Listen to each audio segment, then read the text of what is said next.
talk to me. Yeah, boy, I like it. Yeah, boy, I like it. Talk that talk to me. Talk to me. Yeah, yeah, talk to me. Hey, let's see. Oh, we are here. What is going on, everybody? What is popping? All right, so listen, it has been a while since we have had another installment of Boys Chat. However, we're here with the third episode, and I got some boys from around the way, around the world, around the places. Okay, and we are going to get into some things. All right, I'm so excited. Some of them you've seen before, maybe some of them you haven't, but you're going to get to know them. They're my boys, and we're going to get into some things. All right, we're talking about, in a nutshell, it's like toxic mindsets, toxic things that us gays go through, and we're gonna be breaking some things down. You guys have been asking for this episode, and a lot of you guys really like it. So I'm grateful and I'm thankful and I'm happy to be able to present this to you and to have a conversation. So if you're a returning subscriber, then you know how this thing goes. And if you're a new subscriber, well, welcome and hello.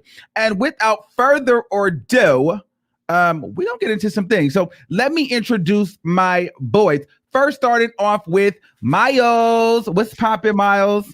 Hi, everyone. Thank you for having me, Armand. Yes. Okay. So tell the people a little bit about you, where you come from, what you do, who you are. You know what I'm saying? Yeah, definitely. My name is Miles Spears. I live in South Florida, born and raised in the South Florida area. It's a different country over here. I'm a webcam model. I've been webcamming since about 19. That's the only official occupation I've ever had in my whole life. So my view on things is a little different. I never really worked a job before, a typical one, but I just been, I'm a free spirit. I kind of go with the wind and things like that. Yes. Okay. They were saying that. Okay. They were saying that the quality was bad. Are we good now? I think we're good now. Your quality was bad, but it's okay. Mine, I look bad now, or am I good? It's good now. Okay. Ciao. Here I go. You never know. This is that StreamYard-ish. I hate StreamYard. But yeah, all right. Thank God. Because I was telling y'all, make sure the quality is good. And here I go, pixelated. All right. Okay, boom. We got Sean. What's up, Sean? What's up? What's going on, y'all? They've seen you before, but tell them who you are. You know what I'm saying? You know what you do. You do a lot of stuff, so they need to know. I do a little bit of everything. My name is Sean. I am from San Antonio, Texas. Right now I'm in Dallas, chilling in Texas or whatever. I'm a mental health therapist along with an author of several different books, so I do a bunch of things. Well, that's good. And we're happy to have your expertise and all of the things that you come with on the show. Of course. Right. Yeah. Thank you for having me. And then last but not least, Jalon, aka J-Lo in the house. Yo. What's up, y'all? What's up? All right. What's poppin'? Oh, go ahead. You ready? Go ahead. Okay, what's up? I'm Jalon. I'm from Virginia. I'm a PR student, and I study communications. And you know what I'm saying? I'm looking into becoming a host and a personality myself. So I'm happy to be here, ready to get into some things myself. So, all right, let's do it. And so before we start, guys, I want to allow you guys. You see how Jalon has his Cash App in the for the chat. You see how he has his Cash App? If you guys would like to donate, please donate directly to the boys on the chat. So if you guys want to let the people know what your Cash App is, they can, because I want them to donate directly to you. Do not super chat me. Send it to them. Okay. My Cash App is Miles Spears with the $ in front. So that name right there.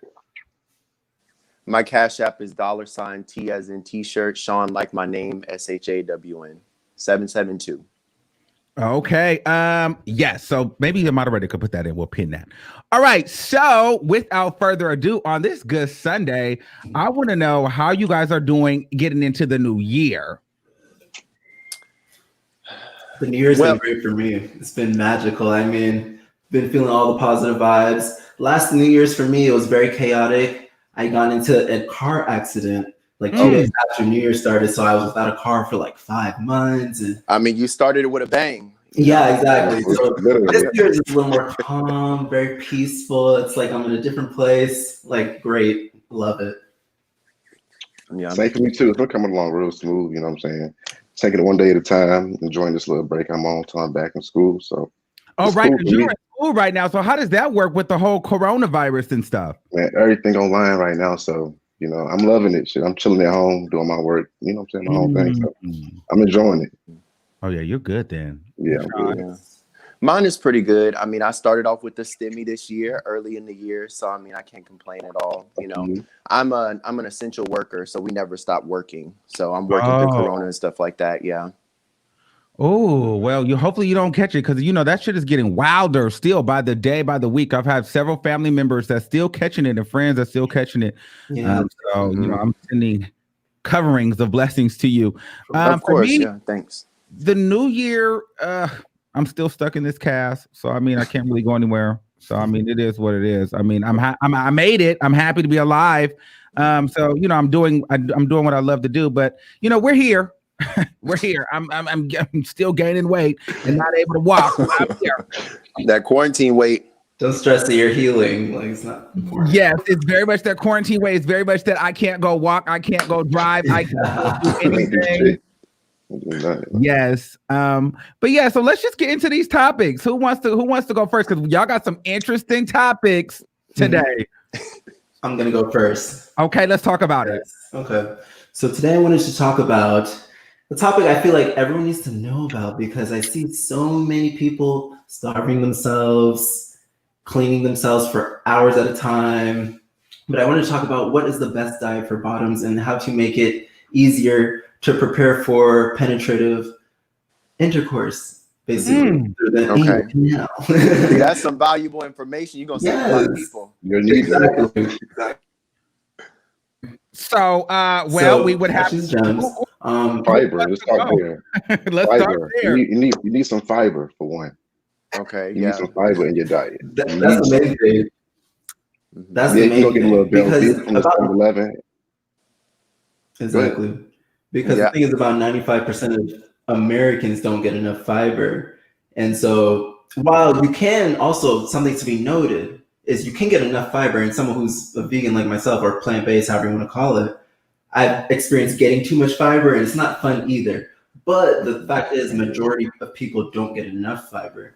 So in order to incorporate more fiber, while there is no perfect diet for bottoming. So do I got a question. Yeah. So do you know where the average American, like if they weren't plant-based, where they could find their own fiber? Yeah, well, like in what types of foods? You can be plant-based and still eat meat because plant-based doesn't mean vegan. So you can be plant-based, just eat more fibrous things, or you can take a fiber supplement. It takes about 24 to 72 hours for food to reach to your reach through your digestive tract. But of course, most Americans only get about 16 grams of fiber per day. When you need what about the good old dish? Is that not just like you just dish Well, and what's the problem with the dish? Just dish and go. No, not just go. Because here's the thing. I feel like dish and wait a little bit. And then I think you need to wait a couple of hours. Like I think being a bottom, you need to plan it out. Because if you dish and then you try to go, it's gonna start breaking things up, and then it'll be liquidy and it'll still come out. So the tea is this: you really when I was on my when I used to go do my thing, we just gonna talk about it. When I used to go fuck bottoms and shit like that, when I want to fuck, it's the best time to really get them right early in the morning, you know what I mean? Thank you. It's the best time because you don't get no accidents. Like if you want to fuck, make sure it don't matter. Just get them right in the morning. Just turn over and stick it in because throughout the day you run a risk, especially if it's a relationship situation and y'all have, you run the risk of accident. Okay, right. I like that. It rhymes a little bit. You run the risk of accidents. Something that needs to be noted: what you eat through the day doesn't necessarily reach your rectal area where the defecate resides, but it's in your colon. It's not in your rectal area. Your second hole, that's where your colon is, Isn't that what the douche is cleaning though? Yes, but here's the thing. There's no perfect diet for bottoming, but the thing people need to understand is it's better to work in collaboration with your body and eat more fibrous things versus just relying on trying to perform enemas on yourself, Okay, so what do you, because we need to get into it. So who's the bottom on stage? Well, me. Okay, so I mean, so what do you do? What are your techniques to stay clean? Because 2 of you are in relationships, and 1 of you are single. So me. I always do in the morning. That's me in the morning. Simple as that. In the morning, you plan it. In my head, I plan it. I'll go in the morning, I'll do it, and then I'll watch what I'm eating. You know, also, I think consistently eating unhealthy food or like greasy food, that's going to keep everything stuck to that track. Like, I don't know all the scientifics like Miles, but that's my experience with that, you know? Right. Well, people also need to understand we got 2 types of fibers. For example, I'm plant-based, so usually I wake up in the morning, I instantly go to as soon as the bathroom, right? Go to the bathroom, So it's pretty quick for me. I always get my food out. I see what I ate the day before it. So I can tell you 24 to 72 hours, that can be a long time, for me. But for y'all, it's kind of normal because you guys, eat the meats, the cheeses, and things like that. So if you eat more fiber, it will happen faster, and you won't have to put so much water in your body. You can work in collaboration with yourself instead of just impacting a bunch of, meats and cheeses and fried foods. And it's not just about it being meat or cheese. It's about it having fiber, because you can have a vegan diet and not get any fiber. Trust me, but what I do is I go to the bathroom normally, and I'm pretty clean. It's a pretty consistent bathroom thing. I'm always seeing what I'm eating. When you eat fiber, you're always seeing the fiber come out. So it's pretty simple. I don't really have to watch. When I'm bottoming, though, I don't go and have a pizza that day or a Chipotle. Okay. That's where I was about to go. Okay, go ahead, Joe. So me personally, when I know I'm about to get something, you know what I'm saying? Like, I'll wake up, I'm gonna eat light. I might not eat anything. I might eat some fruit, some gummy worms. That's cool. You know what I'm saying? Like, it's like some gummy worms for breakfast. Just some that's like a special diet breakfast. Just something light through the day, just to hold you off. Maybe some Lay's chips. Is what I've been trying to say is the food that you're eating through the day is not what's going to be you're going to be dealing with when you're trying to clean yourself necessarily. And I mean, unless you're eating a plant-based diet. Normally, that for me, okay, I eat quinoa, I see it the next morning. That's a great clearing net. It just clears out my stomach real good. But for most people who have certain who don't eat enough fiber, it's not really about what you're eating that day. It's kind of about what you ate yesterday. Right. So you said if you're going to plan it. So you said if you're going to plan it 24 hours. 2 to 5 days plan 24 to wait a minute. So you need to basically you need to schedule an appointment. You need to pin an appointment to be able to fuck. That's basically what that is. Right. That's what I'm getting. That's pretty right. If you have a diet that works in collaboration with your body, you don't need to pin an appointment so far in advance. But everybody's not going to be vegan. No, you don't have to be vegan. Or plant-based. Diet. It's about having enough balance of carbohydrates, proteins, fats, and fiber. It's not about being vegan. You can get all those things and still eat animals. I recommend not eating dairy in general for all people, because if you don't know, dairy is white people food. White people, they need that shit to survive. Excuse me. They needed that to survive. You guys can curse on this show. This is a cursing show. We talking about sex. Yeah, we can curse on this show. Unfiltered. Yeah, so everyone needs more fiber. And basically the foods that contain more fiber: almonds, walnuts, apples with skin, pears with skin. That's what I said, the health of the fruit is in the skin or whatever. Beans, but also something to know is insoluble fiber is what you need more of. So things like quinoa will really clear you out. For me, instead of taking a fiber supplement, before I have sex, 2 days before or a day before, I like to have quinoa because it clears me right out. It's a natural way to just clear myself out. Even if you eat meat and cheese, that will clear you out. Okay. So get the foods. So on a percentage, using it on a percentage of 0 to 100%, how effective has this been for you? Have you had any slip-ups at all? Or would you say that with your plant-based diet, this actually has worked consistently? The slip-ups I've had has been like, maybe water will come out of me. Okay. Or sometimes I eat too much or a lot of fiber, and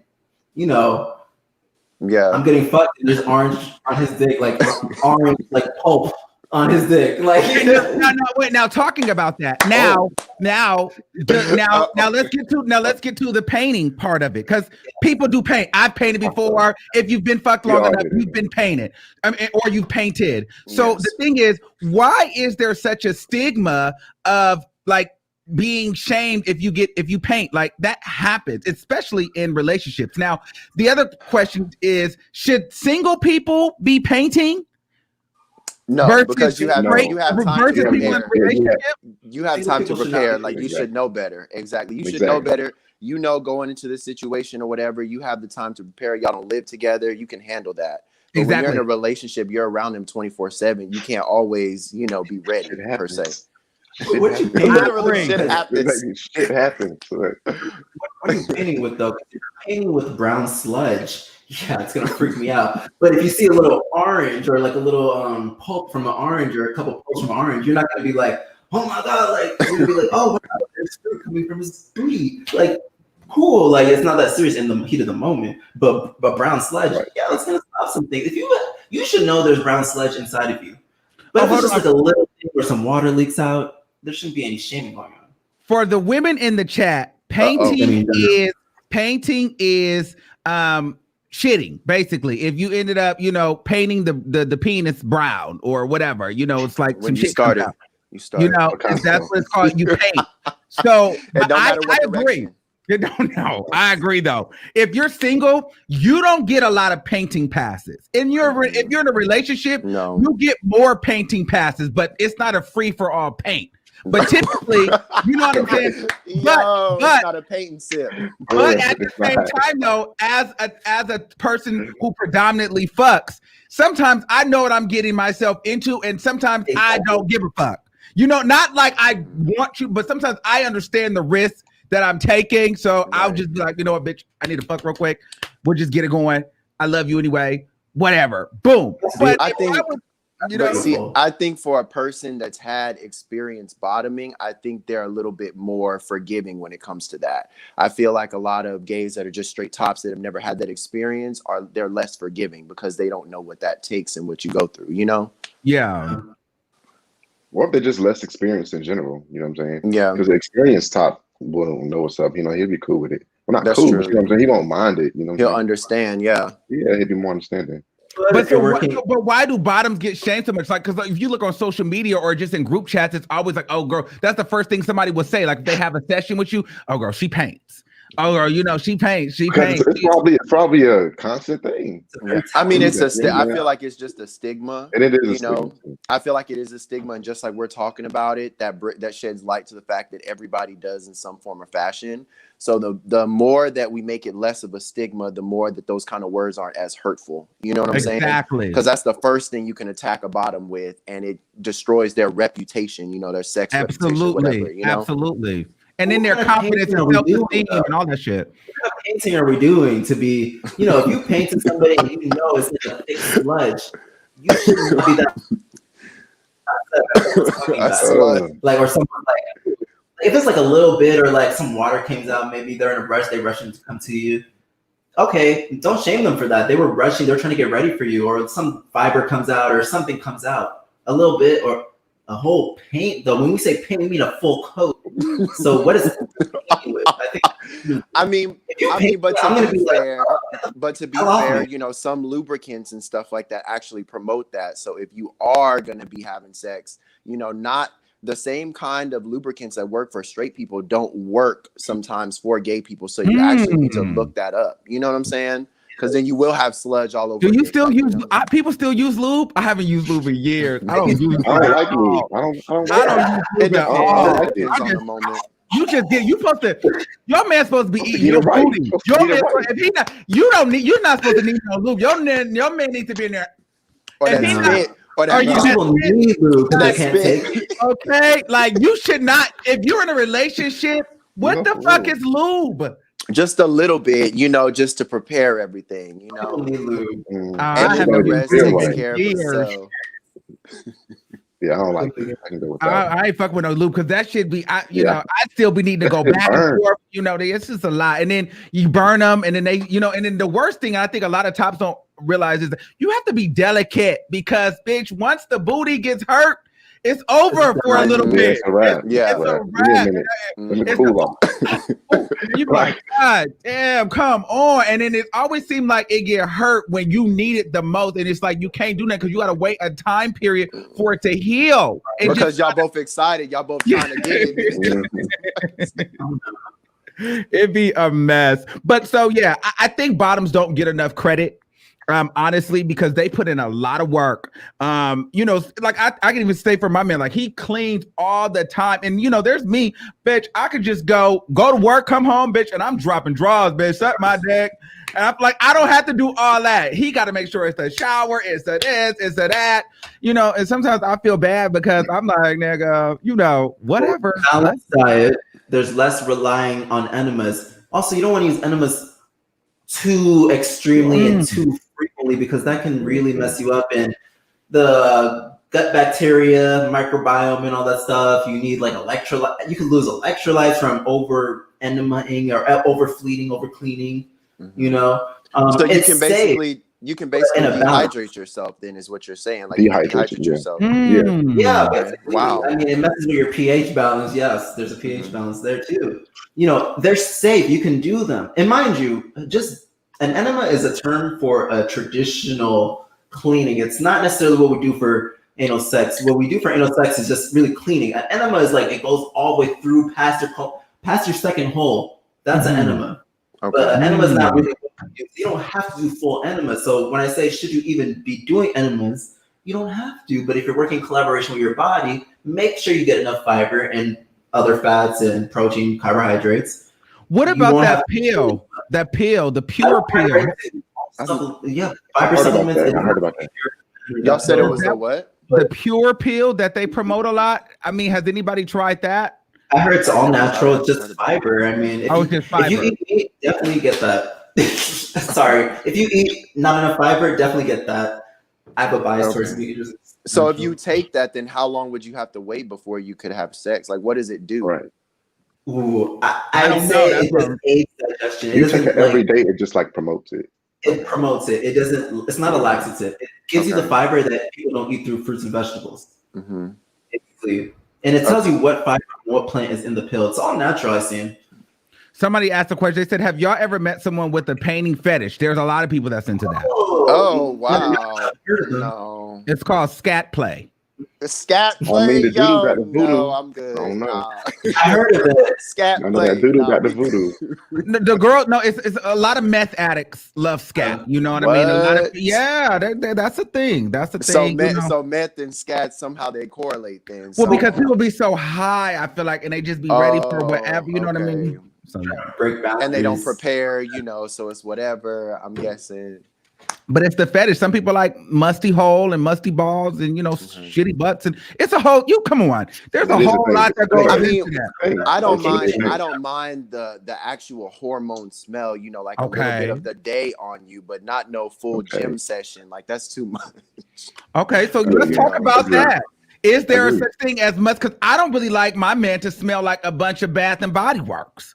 Yeah, I'm not really into that. I need you to smell like a boy. That cherry blossom. You don't like that cherry blossom? I've been told that before too. Like I've been told that. Just like go enjoy my day and come back and like get ready. You know what I'm saying? Like they like that. Like, I mean, because there's like a natural. I like being smell squeaky clean. I like being squeaky clean though. Like I put on my oils, lotion down. You know what I'm saying? I get right, but some people like it a little. You know what I'm saying? A little. I don't even know what to call it, but you know what I'm saying? A little spunk to it. I don't mind if it's spontaneous, but I don't practice that. Not a spunk. A little bit of a little spunk. Right, a little something in it. Okay.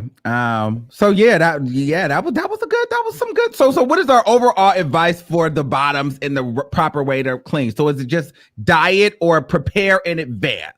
It's all the above. So it's not just diet, it's not just fiber either. If you just eat fiber, you're gonna have some problems too. Because remember, fiber doesn't digest; it just moves through your body. So it doesn't digest; it just helps aid digestion and moves things through you. And the thing is, with an enema, with fiber, the main key to most things is just balance. So you just need to have the proper balance of things. So seek out the proper balance, and you'll be able to work less during the process of, you enemas or filling yourself up in your rectal area. And also remember, poop is not in your rectum, which is the entrance. It's in your colon. So your second hole, that's where the poop is. So unless the guy is very well endowed, you should be fine. Oh, all right. So let's move on to our other topic. Sean, you had a pretty interesting topic as well. Yes, I did have an interesting topic for y'all. So I wanted to talk about the idea of gay death. So I was looking on the internet probably about a couple of days ago, and I came across this term, and apparently it's a term that we've been using like over the past as far as the gay community. And it's an idea that after 30, gays die out. I don't know if you guys have ever seen the meme. It's like a meme of The Craft. You remember like the 90s show? Remember when that girl was having her hair was falling out and shit like that? They used that to describe the difference between somebody in their 20s versus their 30s as a gay man.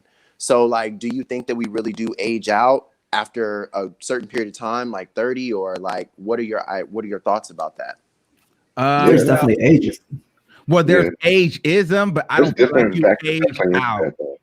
I remember when I found out Armand was over 30 or 30 or up, I was shocked. Yeah. So I don't think you age out. It's just a stigma. I mean, it's a stigma in our community, but I think it's because we like when you're in the lifestyle, it's like you live fast and die young. You know what I'm saying? Right. And it seems as though once you get 30 and up, you're actually at 25 and 26, 27, people start looking at you like you're old. Like you're only young until you're like 21, 22, 23. Right. You hit 25, it's like, oh my God, you're starting to get old. 27 and up, honestly, you can almost forget it. Then once you hit 30, it's almost like you're a granddad. I remember somebody was like, this boy was like reading me the other day over some Nicki Minaj shit. I think he's like 21. And he was like, you old man, you old. And I'm thinking, bitch, I'm 30. Like, I'm not even that old. But, we're trained to feel like, oh my God, once I become 30 or 31, 32, 33, 34, whatever, all of a sudden I'm old. I honestly feel like I'm in the best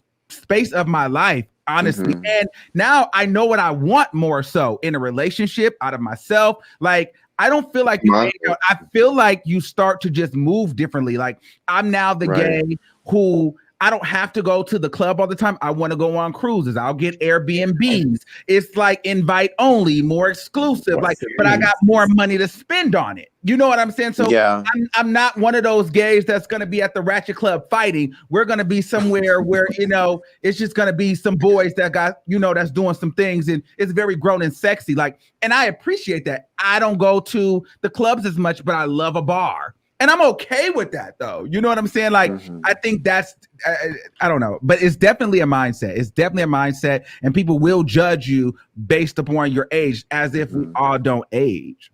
Yeah.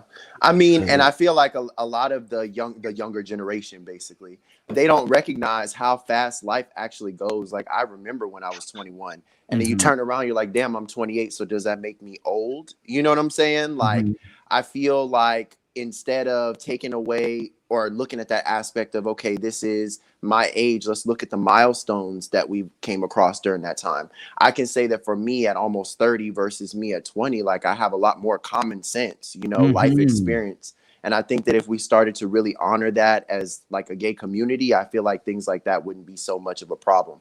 But at the same time, though, I see plenty of gays party themselves out all the time. Like, partying 4 or 5 times a week and all of that, like that does take a toll on you. So maybe 30 did look at a certain period of time, like death pretty much, That makes sense. I get it. Yeah. Nobody else? I get it. So, well, July, hold on. How old are you? How old are you, July? Because you're the youngest one, I think. I'm 23. Yeah, 23. Okay, but you are a guy that when we talk, you like older men. I do. Okay, so what do you think about the ageism? Is that a thing? Do you like them older? You like them younger? Like, I like them older because they can teach me something. You know what I'm saying? Like, dudes that's my age, I really can't cope with. I always felt like I had a more mature mindset than my age played, because of the gay lifestyle. So what do you mean by older? Like, how old is older for you? So I'm 23 now. I don't think I would go above 35 right now. But that's barely old. You know what I'm saying? But yeah, just a little older, not too much. You know what I'm saying? I ain't talking I ain't talking sugar daddy older. You know what I'm saying? Just in general, though. Nobody in my age range. Like I wouldn't date anybody who was about 23, 24. You know what I'm saying? I feel like 35 is the age people just become older. That's true. Right. That's true. Mm-hmm. Yeah, I agree. I agree with that. It's like you hit your peak and then you start to kind of like decline a little bit. I don't or know. maintain. No, I wouldn't like the Maintain. decline. We're not right. We'll say maintain. I don't want to say decline, because I'll be there in a little bit. Me too. I mean, I got a few years, but bitch, it's coming. But I just think the mindset changes. I mean, like from 30 to 35, it changes. I'm sure. I'll see when I get there, but definitely from 29 to 30 is a change. And, 31, 32, 33, 30, you still got a little bit of time.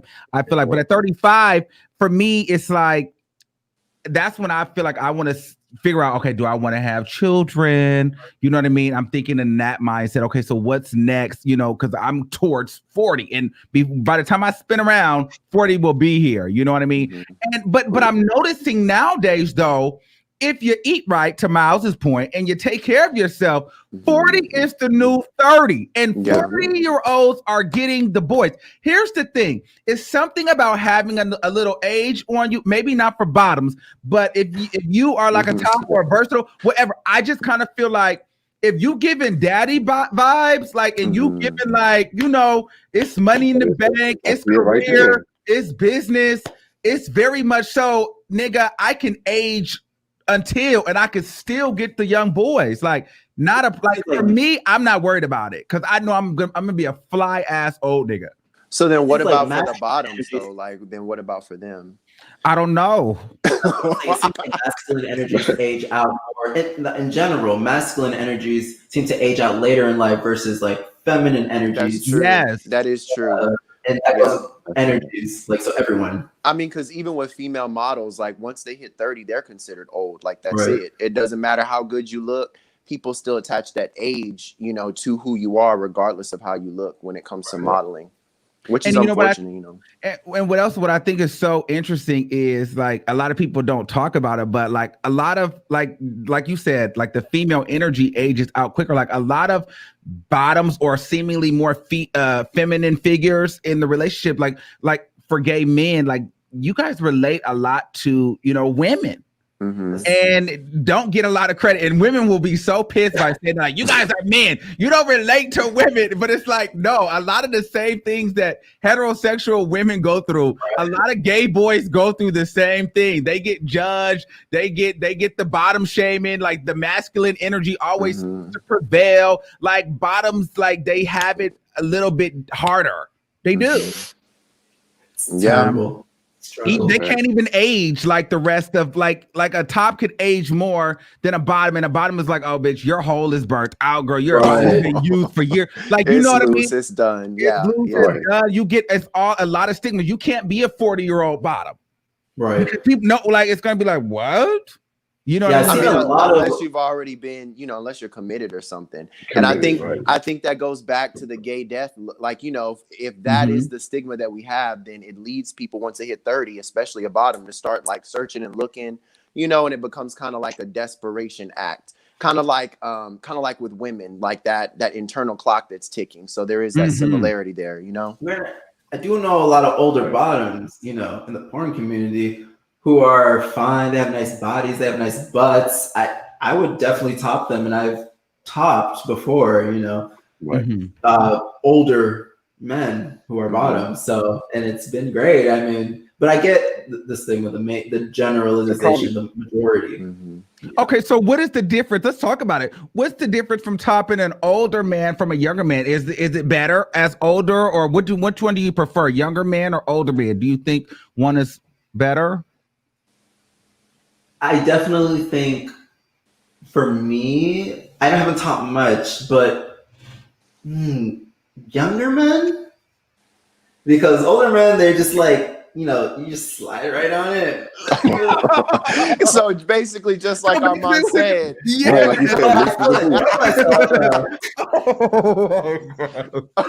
just loose. Oh my God! You know what? Whoa out. I'm like, I thought you never done this before, because true. A lot of download guys hit me up. Thought you never done this before. I just slid right in. Like, oh my god. But you know what? I don't want them too young. I need them like in the middle. Like I need them around my age. When I say older, I mean 45. Like I like older men. I don't have a type. I like people.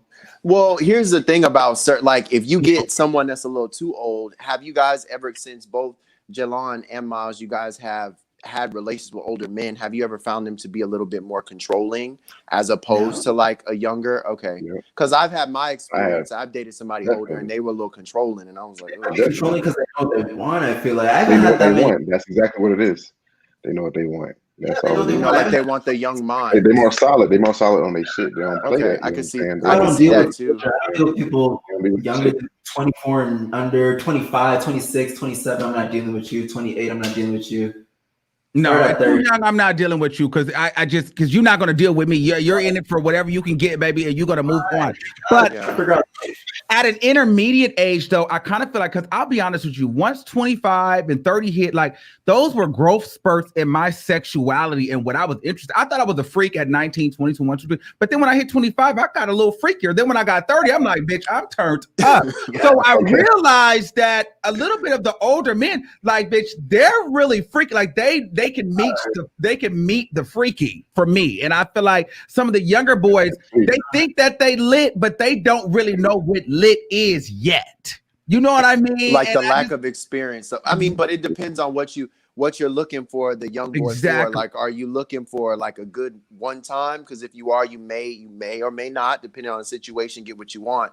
But if you want to actually kind of like train them and help them to figure out how to treat you in a certain way, that you could do that too. Oh, I like that word, train. Because now we talk about, because is that a fetish? Like, think about it. Like you see like a 23-year-old like Jelon, and then you see like a 30-year-old, 33-year-old. They're like, oh, well, he's hot, he's young, he's fresh. Let me get him. I can train him, and he can be my young boy that I bring around. You know what I mean? Do you ever feel like, older men look at you like a boy toy, like they could, most definitely. A hot little young boy toy with the fresh blood? Multiple times, I just feeling like I felt like I was just being used, like fetishized, you know what I'm saying? Yeah. For like different reasons. I mean, that too, but you know what I'm saying, as a whole.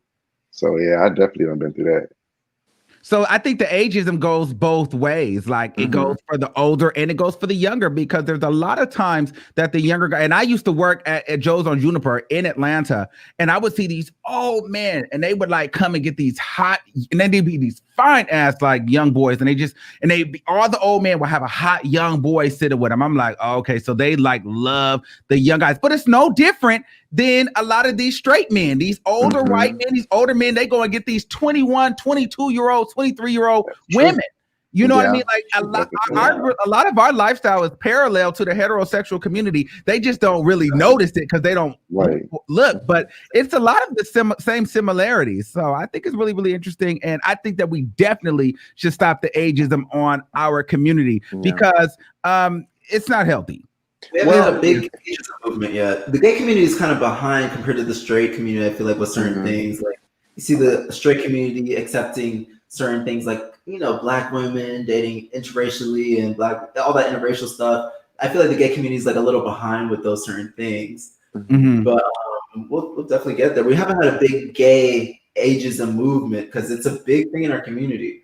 Yeah, well, I think that Reds will realize. I think that part of us being behind has a lot to do with us actually getting to the point now where we're able to be a little bit more out there and open without as much criticism, because of course it is there, but that's part of the reason why we're behind. So I mean, we can only do what we can do to catch up. Definitely. Well, as long as we realize we're behind.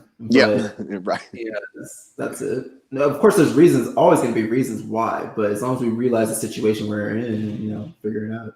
We're the people here. We're gonna set the standard. Somebody has to set some sort of standard.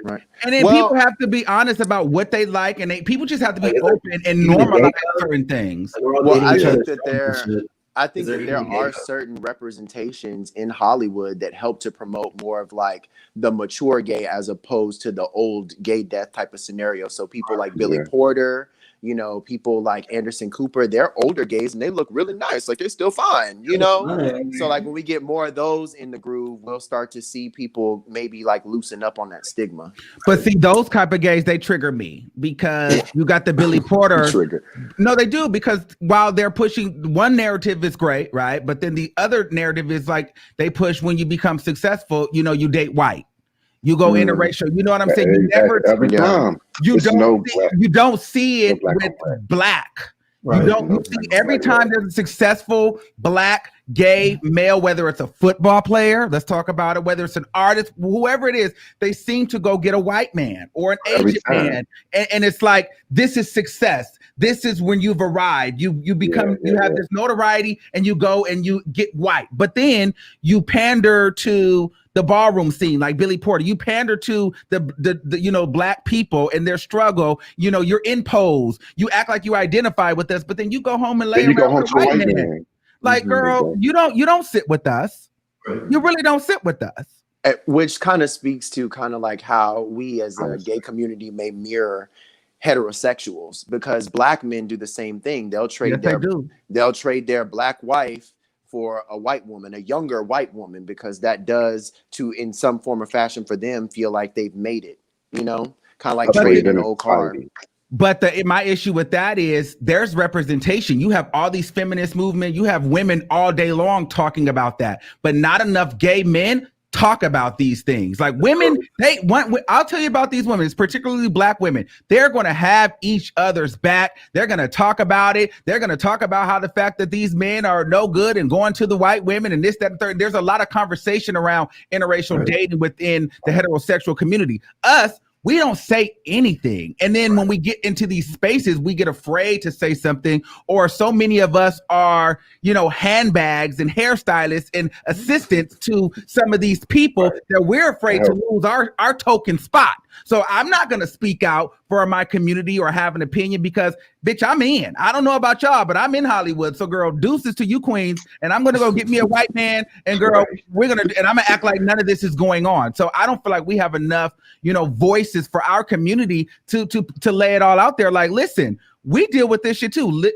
Living in California, the black boys out here, there is no black scene like they have in DC, like they have in Atlanta, like they have in other places. Out here, the black boys love Asian men, Hispanic, Latin men, and white men. If they see two black boys together, they immediately think you're from like the hood. They like, oh, they must be from Richmond. They must be from East Oakland somewhere. Like you can't be from, you know, San Francisco, because all the men in San Francisco have an Asian man and they're successful and they're this and they're that, you know? So when I walk around with my dark-skinned man, they be looking at us like, well, where are you ghetto hoodlums coming from? You know what I'm saying? So it's a lot of that out here, and it doesn't get talked about. And that, oh, I can't stand it. That really triggers me. But yeah, because I deal with it all the time living in California, because we are so, you know, it's predominantly white and Hispanic and Asian and Indian. So none of the black boys want to be together. They're always looking for a white man or an Asian man. So that's a whole nother conversation. But yeah, it's a thing. And we don't stand up for each other enough and talk about it. We just don't, because we're so afraid that we're not going to have the support, or we're so afraid that we're going to be, you know, called out or dragged or whatever. And I just feel like more of us need to be like, yo, we're our black men. And it's okay to say that. You know, why does it feel like we lose them to, you know, white people? Well, there's a lot of shame put on our community, so there's not as many conversations. You know, black women have been getting bad promotion for so long now. You know, we just started getting promotion in general. So it's kind of like we just started getting promotion. Now it's like we want corrective promotion. Like we don't want this foolishness promotion. So it's kind of like all rushed kind of, you know, black women is kind of like a longer timeline. Gay people, it's like this kind of short ride, this kind of short crash. I don't know. Yeah, I feel like that's because people don't want to acknowledge, because so many people look at us as men, which we are, but they're just like, you're men. We don't have the same story as a heterosexual man. So we have our own story and our own things that we go through, but people don't feel like we do. So it's kind of like, you don't know our problems. Like they feel like we can't relate to certain things. So it's like, at the end of the day, they feel like you're a man, so you're privileged. So whatever. And that's not the case. That's really not the case. And that's part of the reason why I started this panel, because I'm like, we don't have the same luxuries as heterosexual Black men, and we don't have the same luxuries as white LGBTQ men. Well, I feel like we don't. have it worse, to be honest. I feel like we have it course. worse, to be honest, because We're at the there's a bottom. big stigma as far as with the African American community and being a gay male. You know, Yeah. there is that automatic stigma. So I wouldn't say that we have it better. We have it much worse. And if course we people have it don't see worse. that, you know. Straight people also have a map for their life normally, especially if they fit into the Christian religion thing. They have a map for their life planned out. Us, we're just figuring out. So it's up to people like us to kind of put the pieces together. Mm-hmm. Yeah. Yeah. Okay, so let's now we getting deep. So we about to take it a step deeper. What we got? All right, so we're gonna go into my topic, and what I noticed recently is would you all date somebody who's HIV positive, undetectable? You know what I'm saying? I have. Exactly. I have haven't. dated somebody that was positive. Yeah, and I really feel like it's a huge misconception. I feel like, well, I kind of feel like it's 50-50 within the straight community and the gay community. In the straight community, is you have AIDS, period. You know what I'm saying? You're gonna die. That's just that. That's just how they look at it. You know what I'm saying? But in the gay community, I've noticed as of recently, it's more so, you know what I'm saying? Like, not a thing at all. You know what I'm saying? Which is no problem, but is it the new negative? You know what I'm saying? Yes. So I definitely want to talk about it. Well, I think it depends on how well informed you are, because my longest relationship was with an HIV positive man. And so initially when I jumped into the situation, yeah, I was a little bit nervous. But once I got educated on it and was figuring out what undetectable was and what kind of medications I could take for myself, I was cool with it. I feel like a lot of people in the heterosexual community, like they just assume HIV is AIDS because they don't actually look at the more updated versions of the information that we have, you know? Going back to stigma. Yeah, exactly. Bad promotion. However, I do feel like a lot of us in the gay community, because AIDS and HIV is so relevant in our community, and we don't like to acknowledge the fact that it is one of the leading cause of death for us. 50% of Black gay men will contract HIV in their lifetime. Right. 50% of Black gay men. So we try to normalize it and downplay it, and we shouldn't do that either. HIV positive is HIV positive, whether you're undetectable or not. You still have HIV. You still are HIV positive, and we need to make that make sense and let that sink in and normalize the fact that it is what it is. It doesn't mean that you're going to die necessarily. It doesn't mean that you're less desirable, but however, it is a handicap to some, and everybody does not have to accept the fact that you are HIV positive, and everybody doesn't have to want to be with you, you know, because you're HIV positive. Like, people should have a choice, and it is not negative. You are not negative if you are HIV undetectable. And I think that a lot of people in our community try to normalize it as if it's negative, and it's not. Okay, so then let me ask you this question. So when should an HIV positive man tell someone that they're interested in that they have HIV? Like, when does that happen? When should they let them know? Should it be immediate, or like when? Before intercourse. Like, well, it can happen sooner if they ask. That's it.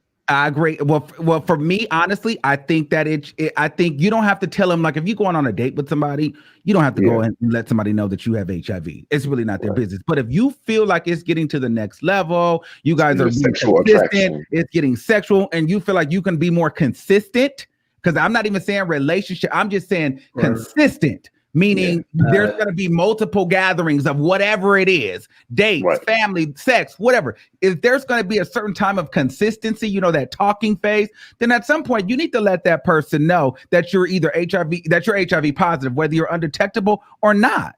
Yeah. Okay. I think we also got to acknowledge that while being undetectable isn't the new negative, it's still not necessarily you're positive, but you're undetectable. That is another status, you know, like you can be online or incognito or offline. Exactly. You're incognito. So that should be acknowledged. And because we all know that, okay, even if you're undetectable, you're still positive. Everyone knows that. What people don't know is that you're not going to get HIV by having sex with an undetectable person. That's not more.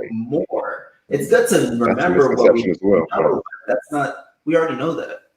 Right. But the new negative comes from a term of people just feel like it. Oh well, if I just become undetectable, I can go sleep with everybody. I can do what I want. I can do what I That's want. where I'm And so going. that's That's exactly why where it I'm going. becomes. So that's where the new negative terminology comes from, because it's like, okay, well, if I have it, it doesn't matter. Just let me get my levels down to where I'm undetectable, and I can still be on OnlyFans having raw sex with every fucking body and doing these group, you know what I'm saying? You got the new negative, but then you got the same old people who aren't getting tested, going and having sex raw with people and don't know at all. So, I mean, well, I think those people are people are dying though. Those people are getting sick.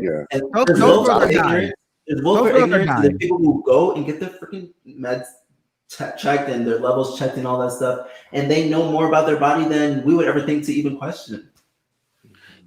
No, a lot of these girls that are running out here don't think like that are not getting tested. Those girls are that stuff. Well, I'm saying the positive those girls are dying. So from my experience, when it comes to the ones that are positive, from my experience, it was to the point where this dude was reading off cell levels and different things like that. Like they have to and whenever somebody does get HIV, once they get their medication, they're put in the governmental system as somebody that has it. So they have to regularly do those types of things and, just know what their status is and what they have going on. Definitely. Yeah, this is the HIV thing for me is always just one of those touchy subjects, because I understand where it's like you don't want to make a HIV positive person feel ostracized. However, you don't want to make a HIV negative person feel like they can't be proud of their status either.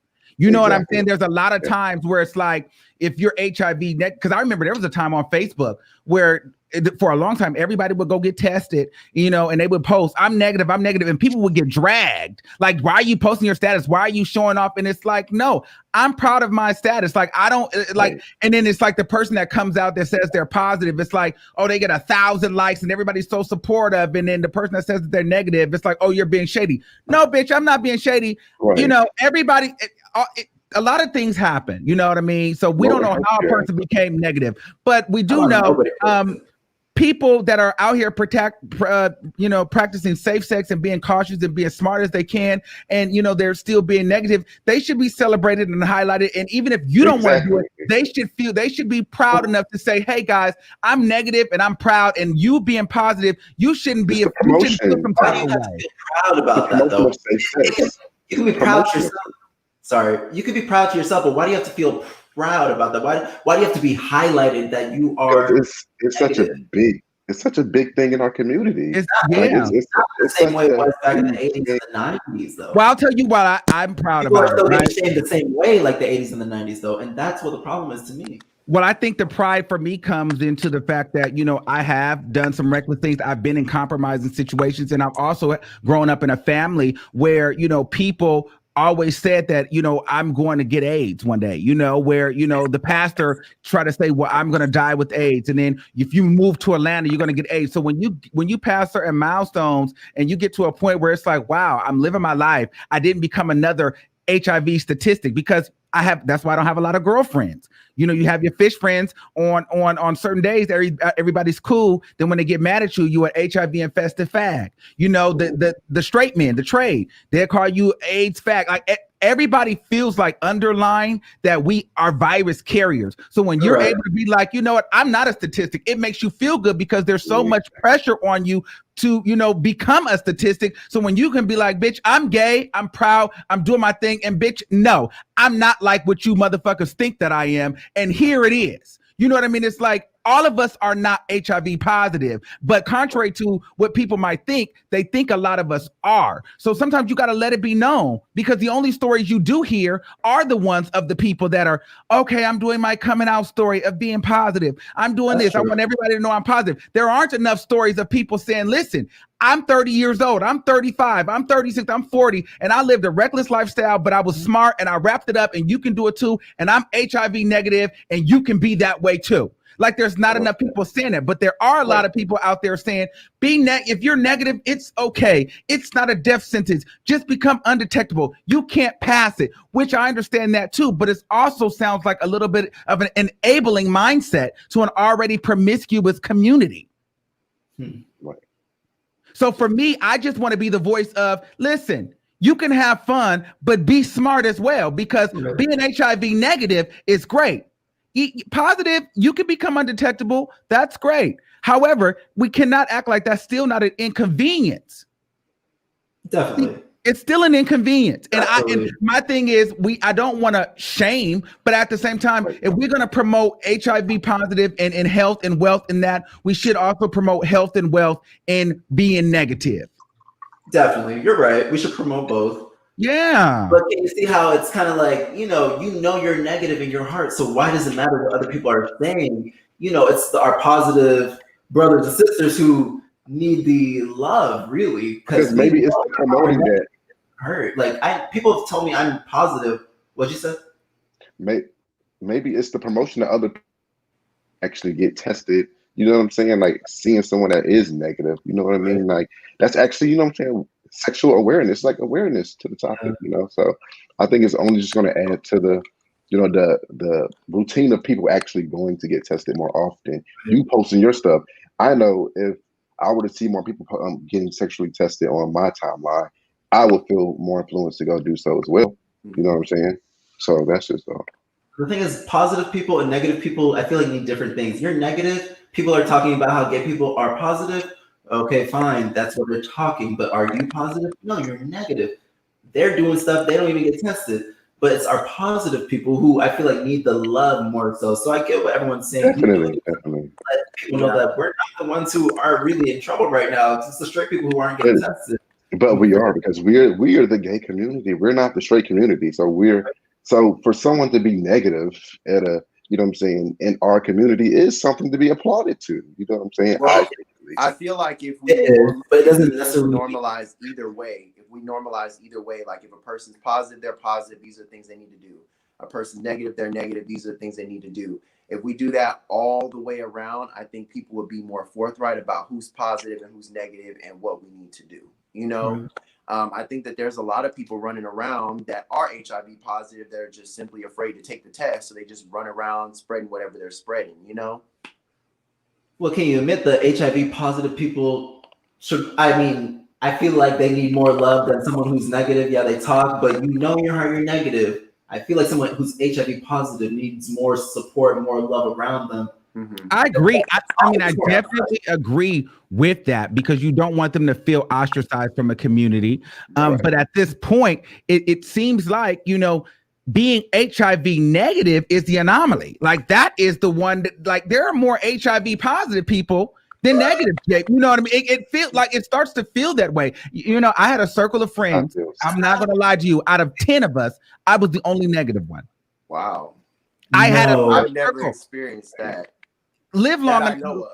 You know what I'm saying? But and there is a, like, where majority of the friends are positive, right? And so it's like when you're the negative, you become the minority. And so I'm like, I got to a point that it was like a lot of people were, turning up positive around me. It was a certain time in my life. A lot of people. So I was getting afraid, because I'm like, is just this what's going to happen to me? Because going back to Jalan's point, it was like, it was almost inevitable. So it wasn't a matter of like, am I? It was more of a, well, when? And I remember, I had this guy, he was a mentor to me. He said, and he was positive. And he said, well, girl, you know what you should do? Just catch it so you don't got to worry about it no more. Because I think that's for me, that's at the back of all of our minds. Like, if you're negative, it's at your mind. Like, am I going to be positive one day? Every time you have, like, am I going to, like, you would be lying to I wouldn't believe you if you told me you don't think about that at least once a day. Like, or when you have intercourse where you meet somebody new, like, if you're negative, like, bitch, am I going to be positive one year? Like, am I going to go get tested? And then one day, bitch, I'm going to scared. I'm going to try to prepare yourself. Yeah. I feel like we all go through a time where we're like, all right, girl, what if I get it? How would I do it? How would I handle this? How would I tell my mom? How would I prepare? So just in case it happened, we know, okay, well, bitch, it's part of the lifestyle.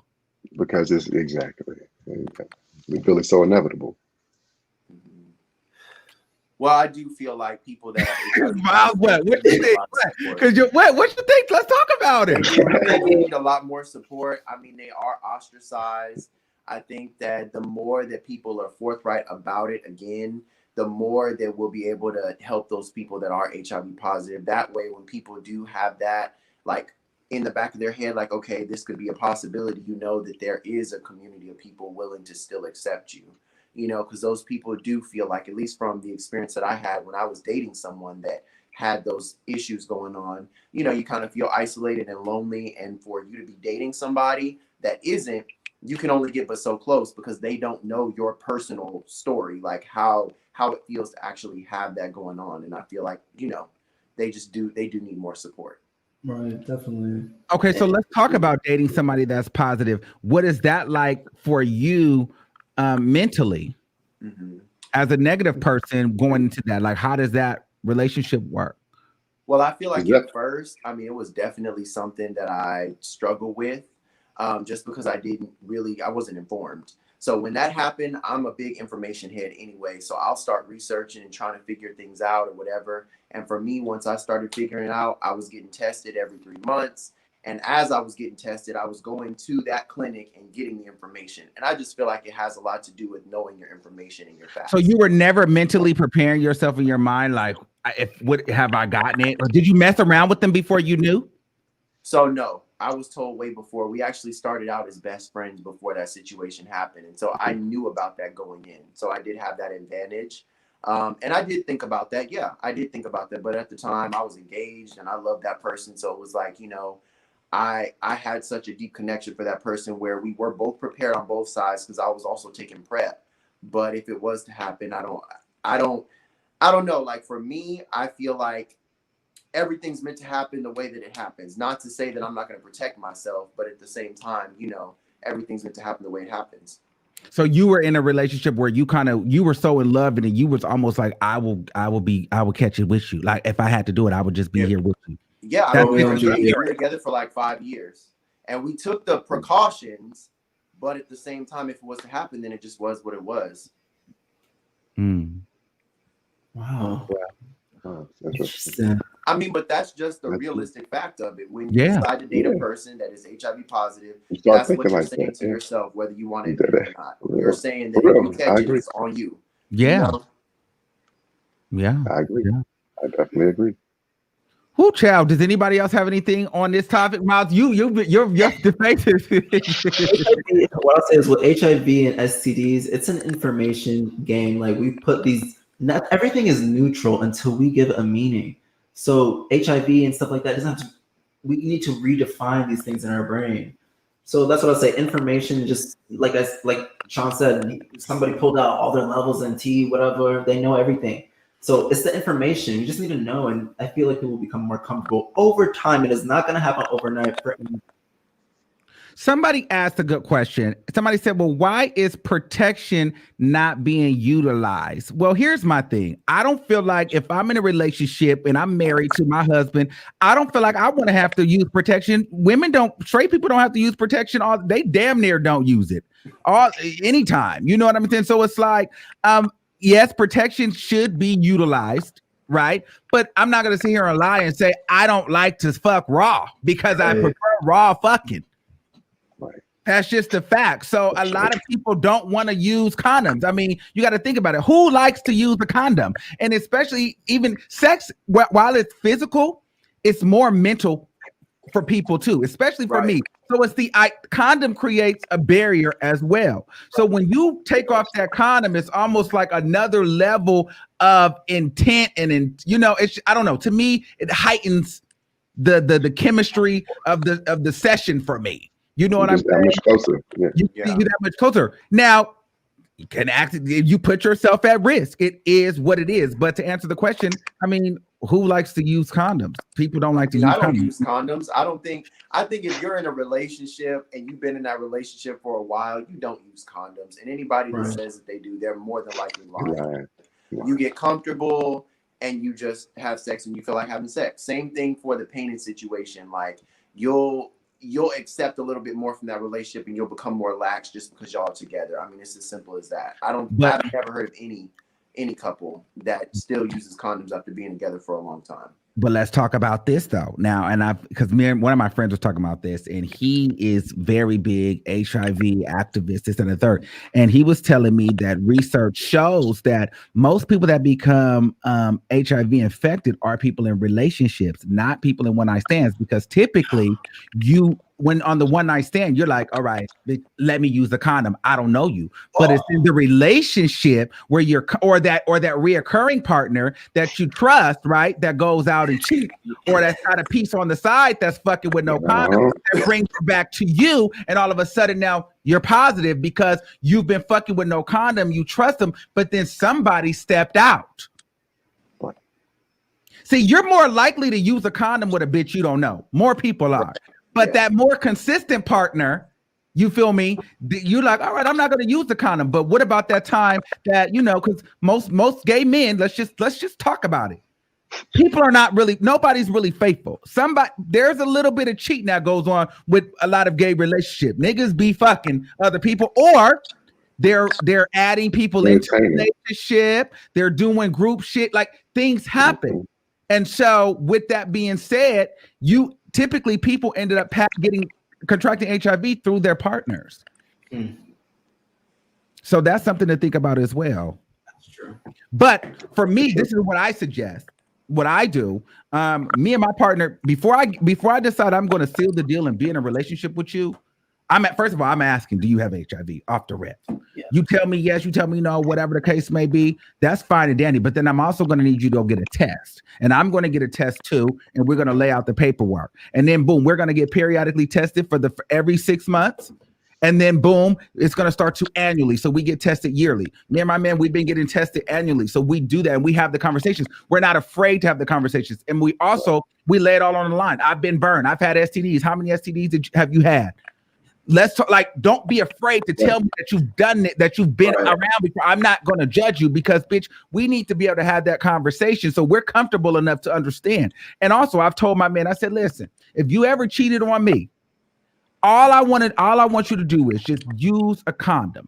I said, let me tell you something. If I ever cheated on you, not that I have an intent to go fuck somebody and cheat on you, but if I ever physically wanted to go cheat on you, please have enough respect for me to use a condom. Because I said, if I ever cheated on you, I would have enough respect for you to not put you in harm's way and sleep with somebody without a condom. I wouldn't do it like that. You gotta have those conversations because you have to also let them know, listen, you might cheat, but please use a condom if you do. We're all human, so yes, you might cheat. It's a human thing in all the communities. I like the open communication. Yeah. You have to, and you can't think if the moment you think that your man might not cheat on you is the moment you fucked up. Right. That's so Just true. keep it in the back of your head. You got to cover it somewhere. You know what I'm saying? So, all right, so let's move on to the next topic. I don't know how I'm gonna try to pull this stuff up, but let's move on to something a little bit lighter. Let me see if I got it here. Little Nas X says it's something so sexy about who don't want you. Like, damn, you really don't want nothing to do with me? Is Little Nas X toxic or is this a fact? That's called toxic. No, that's definitely not toxic. like if you have self-love, you're not finna go for that. Why would you want somebody that don't want you? No. For real, I need my man to want me 10 times more than I want him. Right. You know what I'm saying? That's just how it is. But is he lying though? Is he lying?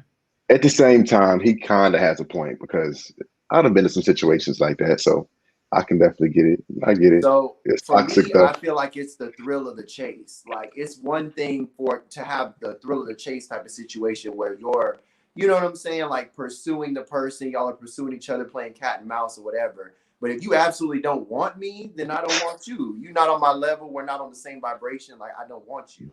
I feel like that has a lot to do with just self-esteem in general. Like, I wouldn't want somebody that absolutely didn't want me at all. So he says it's something sexy. And I think that it is, because I agree with him though. Hard to get. Like, it's like, oh, because it's almost like he's saying, bitch, I know I'm lit. I know I'm not ugly. You know what I'm saying? But you don't want me, like, bitch, like I'm lit, like I'm fly, like you don't like me, bitch. Okay, now I want you, because a person like him, that can probably get anybody he wants just based off his career. When he finds an individual that is not interested in him, that probably makes him more intrigued because it's like, damn, like you that dope where you don't want my dope ass. Like, you know what I'm saying? Like, bitch, I'm fine, I'm fly, I'm rich, I'm lit, or whatever it is you are in your life, and you find somebody that can kind of match you, and they kind of like, yeah, you cool, but I'm not into it. You gonna want that motherfucker. I mean, is that not a form of insecurity though? No, I think men and masculine energies are wired to chase. Yeah. Ooh, That way. So That's correct right there. It's not cool. I don't think you should be really to each their own. If that turns you on, I get it. We're humans, we're animals, nature, caveman days, hunting. Yes. Guys love to chase. They love to chase, and then once they get it, It's the- and once they But get as it, long as it's there's like, a potential for you to get caught, like if you absolutely have no interest in me, I don't see how you would want a person like that. Like the cat and mouse game has to be active. We can't just. I mean, not necessarily that. Maybe they're just not paying you any attention. You know what I'm saying? I'm not necessarily saying that they don't want you. Right. Maybe they're just not giving you that attention. People become whole fans of like models and Kardashians, people who aren't like creating music or anything. So they become fans and obsessed with their stand pages for people who don't really do. People could say don't contribute anything. So imagine someone who's realistic. I mean, it's normal to like chase after them, be excited by them, or be intrigued. I think that, you know, if somebody is like really interested in you, you know, and sometimes it's like seems super easy, you're more likely to kind of blow them off, especially if you're at a level in your life where you feel like you have options, right? So it's just kind of like, if there's no chase, if it's an easy 9 times out of 10, you've already caught it and did it and moved on. If a person is super clingy, men are not really into that like that. Like, I don't feel like that. If you're too accessible and too available all the time, motherfuckers will be like, all right, I'm over it. I mean, Especially bottom. something is wrong with it. That's why you need You a know little what I'm saying? toxicity in your relationship. You do. And I realize what dealing with a lot of bottoms, like if you bottoms again have there are like kind of women in a sense, like could you imagine if you had a man that was just so weak and just, let me do this, baby, I want to be here, I want to do this, I want to do, you can be like, this man, can he not answer, can he make me feel like he cheating sometime? Right. You know what I mean? Like, because you're not gonna, like, a lot of, like, you want to be respected, but at the same time, you don't want to feel like you can walk all over your nigga. Not a nigga that's dominating you in the bedroom. You want to feel like, think about it. If you're letting this nigga fuck you and he's dominating you, are you going to want to feel like he's a bitch? No. In everyday life, like he's just weak? You're not going to want that kind of nigga fucking you, period. No. And most of those men, you like to chase a little bit because you know that nigga put you in your place or tell you to chill or relax or back up, back. You know what I'm saying? Like, you understand, like, I like you, I love you, but get the fuck out of my face right now. And if he didn't tell you that, get the fuck out your face right now, you'd probably be like, this nigga, I don't like that nigga. He kind of soft. You probably looking at the nigga that don't really want you. The toxic ex. I mean, maybe boundaries. You know what I'm saying? Like a dude with boundaries, but not the toxic ex. You need a little bit of it, just a little bit. So you're telling me, John, everybody has toxic tendencies in their relationship. Yeah, so you're telling me you just want, so you want your top to just sit here and just be this emotional, sensitive, available, all in your face, man. Are you asking me? Yeah.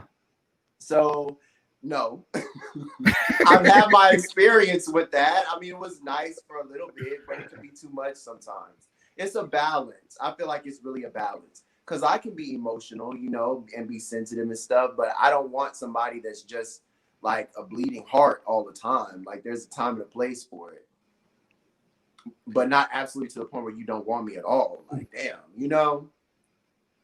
Right. But I think I don't think it's like, oh, I don't want you. It's like, I like you, but I'm not finna give you all that. Exactly. That's what I'm going with. I'm not finna give you all that. Like, I'm gonna entertain you. You gonna know what's up, but like, it's not that. Like, I'll get to it, but you know, I'm busy too.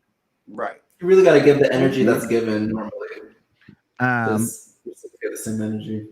Okay, so I'm gonna attempt to try to pull this other clip up. So this is the clip that I pulled from Cat catfish. Now, bitch, mind you, when I first seen this episode, now I'm gonna be a little shady here.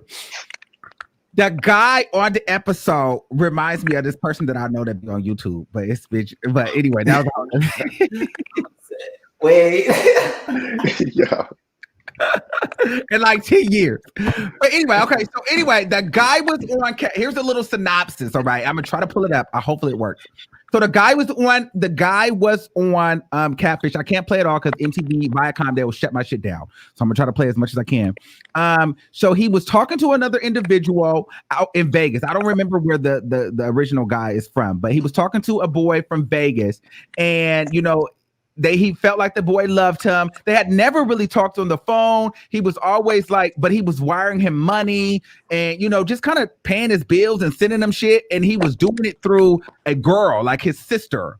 And so he called Catfish and they found the guy. And it turned out that the boy wasn't a catfish. The boy was himself. However, he was just using the other guy because he felt like the guy was just an easy lick. He was like a trick. So I want you guys to see how this kind of unfolded, and then I want to talk about what your guys' opinions are regarding the matter. So bear with me. I'm gonna try to share this screen. And I'm gonna try to do this. Okay, let's see if I can do. Okay, hold on, let me see. Oh, let's see if it'll do it. Oh, let's see. Let me see if y'all can hear this. Can y'all hear this? Can y'all hear the audio? Yeah, a little bit. Oh, it's low? Yeah. Oh shit. How do I turn this up? Hold on. Oh. Okay, boom. Okay, let's hear this. This excuse doesn't look that good. For you to try and say that because you feel like the picture he used was a misrepresentation. Is it still low? Yeah, it's kind of low. I mean, okay, hold on. I can hear it though. It's just low a little bit. Like, he's not cute. Come on, he's an handsome man, and he's not. No, he's not. We didn't have to go that hard. Oh my God. Are you criticizing him for being open about his status? Come on now. Like, that what benefits you out of degrading Jason as a gay man who's a part of... Okay, did y'all hear that? No? Y'all didn't really hear that? You might have run it back. I heard it. Yeah. I'm just okay. Let me play this one too. Let me see. Damn, I don't know why it's so low. I think that I was really like wanting to really be with him, and I didn't. What? But why would you text me and tell me that you love me and you want to get married? Like, I mean, why would you do that? Because you kept sending me money, so why not? And you didn't ever expect me to FaceTime you. Is it echo? Or none of that. So, that was easy money. He's pretty much, my sugar daddy. I will come to the screen right now. Sugar daddy, that's funny. I can own up to it. I used to work his money. And, it's a pandemic. He was a good target. And I feel like he's stupid. Like, come on now. What other way I can say it? Like, he's really stupid. So they couldn't hear that. Okay. Let me try. They said that they couldn't hear, but it will not for whatever reason, this thing will not let me upload it. Hold on. Let me try one more time. I'm gonna try to upload it. Oh, I'm so sorry, y'all, but it's not like uploading. I don't know what the tea is with this. Oh my God. Hold on. Yeah, it's not gonna let me do it. I don't know what the fuck. It's not gonna let me do it. They said it was hella low, but y'all heard it. So in a nutshell, okay, so y'all heard it. So in a nutshell, they said they heard. So in a nutshell, basically, the guy was like, bitch, I used you. I'm gonna play it again one more time, both of them, and then I want to know what y'all think. This excuse it doesn't look that good. For you to try and say that because you feel like the picture he used was a misrepresentation of him, which somehow gives you permission to take advantage of him, that's just bull. Look how he looked. Like, he's not cute. Come on, he's an handsome man, and he's a kind person. No, he's not. What's really not cute is the way that you are behaving. And not only that, he told me that he had HIV. Are you criticizing him for being open about his status?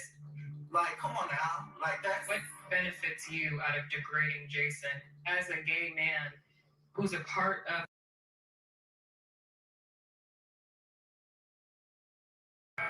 think that I was really like wanting to really be with him, and I didn't want to be with him. What?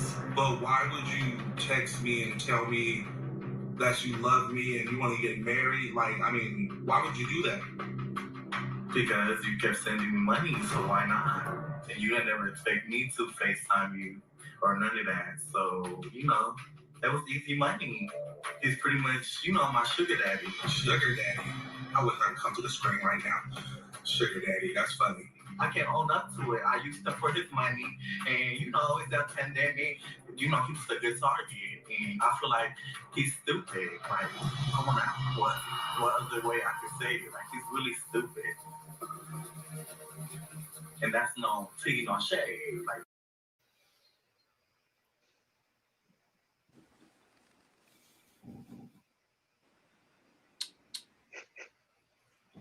Okay, y'all can hear me now. Okay, boys, what y'all got to say about that? It's the pandemic for me. Okay. So we mean by representation. That's terrible. Why is my thing? Am I echoing? Yeah, you're echoing. Oh, is it Yeah, you're echoing? I think we are. Oh, hold on. Let me stop the screen share. Let me turn this down. Okay. Are we all echoing? Okay, we good now? I think so. Yeah, we're good. Okay. So, Yes, I but mean, yeah, go ahead. No. I lost my No. point. But I was just like, as far as that, so I did watch the episode and I felt really bad for him. I feel like the dude took advantage of him because he was HIV positive. First of all, coming from a mental health professional, he needs counseling. Both of them need counseling, to be honest. I feel like, you know, the darker skinned dude, he was just taken advantage of because he didn't deal with his issues. I think also on top of that, he had just went through a breakup, like a serious breakup. And I feel like the other younger guy took advantage of him. Although, after the first time that you sent money, even if you were going to be gullible, did you not want to see him on FaceTime or see him like, you know what I'm saying? Like certain things are a little bit more common sense. And the boy said he got a car, but I believe he only received $500. So you received $500. That's your sugar daddy, but you only got $500. Like that's rent. Like what are you talking about for some people? Like I mean, he's 21 though, right? I think he was 21, so that's probably a lot of money for him. You know, and in Vegas, it's very inexpensive. I don't know, sugar daddy. No, here's what I think. Y'all, $500 is not sugar daddy status. That's Splenda. Listen, when you're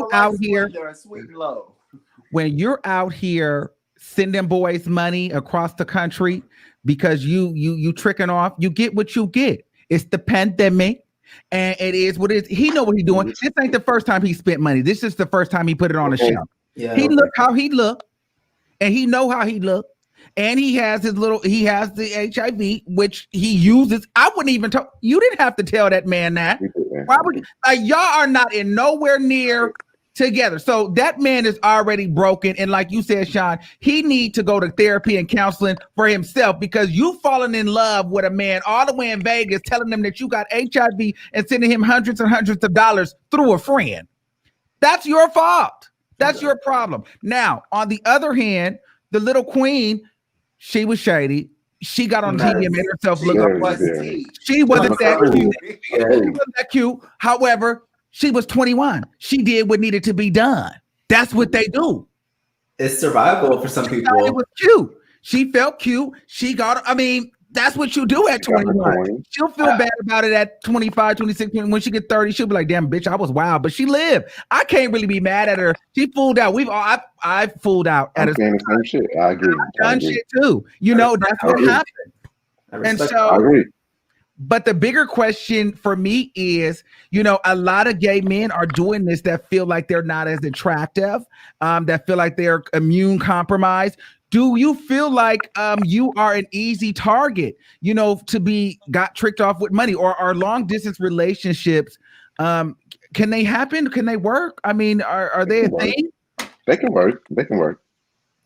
So why effective communication. I mean, it depends on the time. Like, if y'all have a plan, And if you never hang out, you never meet together, them. Let me ask another question. Let me rephrase the question. It may not be to you guys or whatever, but majority on average, on average, you mean majority of the majority of people feel this way. An ugly man, if he's an unattractive man, will he have to pay for sex? Will he have to pay for a relationship? Will he have to pay for love? That man, to the majority, is not attractive. You don't have to. He doesn't have to. But the thing is, there's youth is a form of like currency almost. So people want youth, but aren't expecting to give up some currency. It doesn't make sense to me. It's an even exchange, I think. It's an even exchange. So he should be real with himself.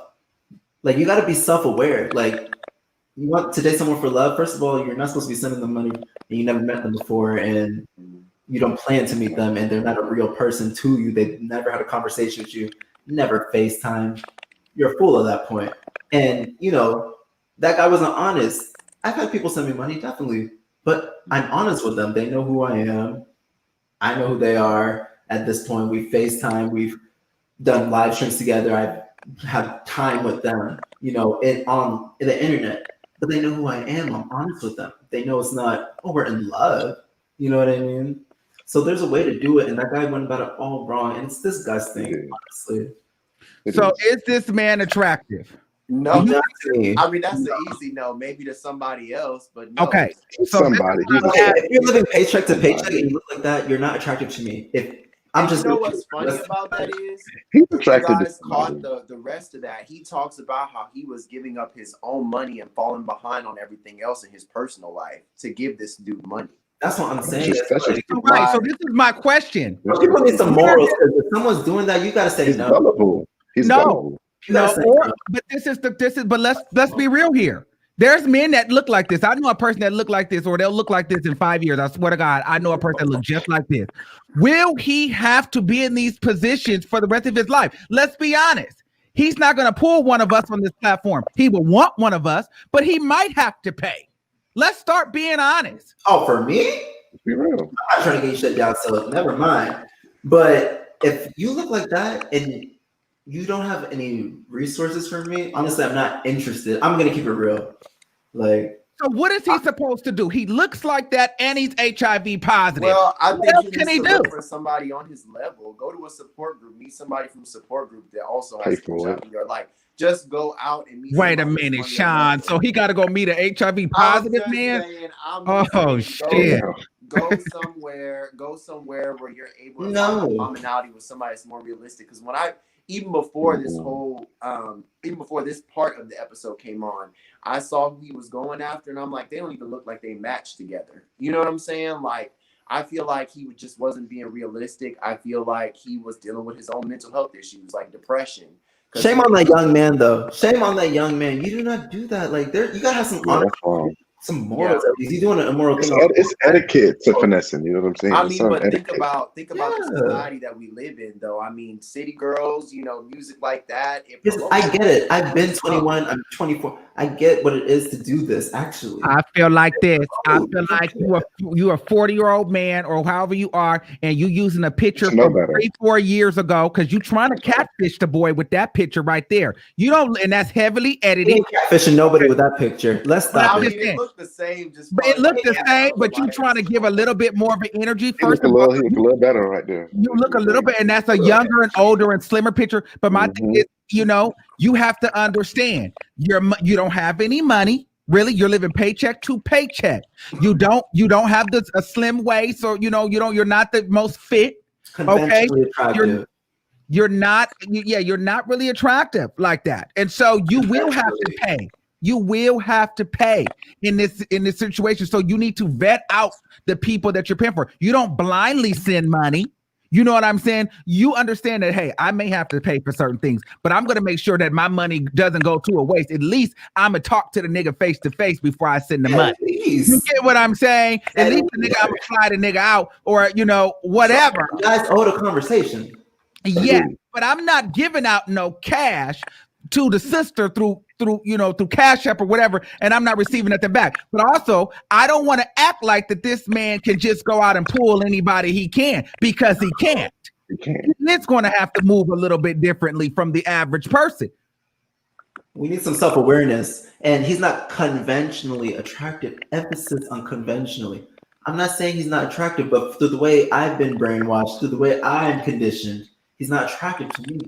And that's He's what not ugly. Yeah, he's not ugly. But he's But not a lost cause. I get what feel she's like saying. a little bit of self-care and like self-love would help him a little bit and give him a chance to actually find somebody appropriate. And it's not because he's fat. I've been with fat men who smell nice. That is kind of in. Well, the dad bod is kind of in right now. I'm talking about fat men. I've been with fat men before, and they're amazing.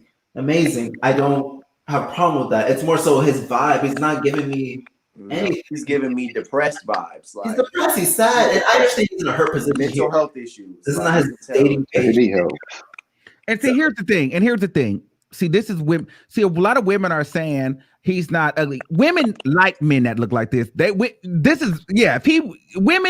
would be a good husband for women all day. A lot of women have ugly ass husbands. But in the gay world, if you're gonna look like this, you need to have some oomph about yourself, some confidence, some swag. Like, you know what I mean? Women will take a nigga like this all day long. Well, you know what I mean, it's probably easier looks to wise keep a man like that. You know what I'm saying? Because ain't nobody really checking for that. Like, yeah, They're lying. I don't take him like this. Oh my gosh. Like, he needs some self-confidence. It's not about just his looks. It's about the sadness in his eye. Like, it's like, Yeah. So it's more than just to me, if you smell good, you don't even have to dress super nice, but you got a good energy to you and a good vibe. I'm telling you, it's not really about he looks average, like he's cool, but like his energy is like kind of low. It's like, he needs some psychology, like a therapist. That's what it is, or help or something. But we all do to a certain extent, so. Yeah. So with the last thing I want to add to this. So what do you think is more in our community? What matters more? Looks, status, or bank account? Status and maybe status. I'll say status. Status more for you? I'll say status. I would say bank account. That's it. Bank account. That's tough. I want to say it starts with looks, then bank account, then status. Yeah. I think I agree with that. Yeah, and they could all be interchangeable, but I think looks first with the gay community, looks. Yeah. And then it's like we get to the money, because people are stupid to where they don't care about what you're doing with your life. They just care about how you look. Yes. Mm-hmm. All right. Well, if nobody has anything else to add, I think we did a good show today. Does anybody have any other topics or anything that they would like to add? No. I don't have nothing else to add. I'm good. Any closing words? You guys go ahead and do your closing. Oh, thank you for having me, Armand. Yes, I appreciate you. Where are you at? Where can they find you? All the good stuff. What do you do? And because you got the OnlyFans and all that stuff. Okay. And, yeah. First, let's start with that. OnlyFans, Miles_ is perfect. Everything else is Miles Spears. Google me, Miles Spears. You'll find me. What are we getting on the OnlyFans? Is it nudity or is it ASMR? Or? For me, you're gonna get a lot of solo work from me. I don't really collaborate with other people too much. Not because of necessarily choice, but I just don't want to do that. But yet, so I haven't really collaborated with too many people. So it's really just me doing a lot of things, all types of toys and basically anything I could do with myself. Basically, like what kind of like tell us you got 400 500 people watching. Somebody might subscribe right now. Like, are you sticking fruits and stuff in your ass? Or I will take requests, so I can make private videos. We can do live streams together. All types of things. So I don't want to be public. I do take requests. My Cash App, Miles Spears. Everything is pretty much Miles Spears. Twitter, Instagram, and then OnlyFans. You'll see the links there. Miles Spears. If you want me, you'll find me. Okay, there, Miles Spears. You said what you said. All right, y'all. It was nice meeting everybody today. Thank you again for having me, Armand. My Cash App is once again $T as in T-shirt, Sean, SHAWN. My Instagram profile is @E_Ali ALI. So you can find me on all platforms with that same name. Okay, Jalon. Yeah, I appreciate the opportunity, y'all. So my Instagram is Jalon. Just my name up here, but just with one N. Yeah, it was fun up here with y'all. I hope to do some more. So, yeah. Yes, and listen, guys, this has been a phenomenal show. Thank you guys for coming on. Thank you guys for dealing with the little issue that we had, technical, but you guys were great. I had a great time. I hope you guys, the viewers that are watching, learned something. We talked about clean bottoms, dirty bottoms. You know, we talked about HIV stigma. We talked about being cute, not being cute. We talked about toxicness, and we're always accepting different topics. So if you guys want to have a topic for the boys chat, please email me or DM me, and we can talk about it. And thanks for, listening to the show. So we will see you on another episode of Boys Chat. Let me find the batter to get us out of here. But thanks, guys. See ya.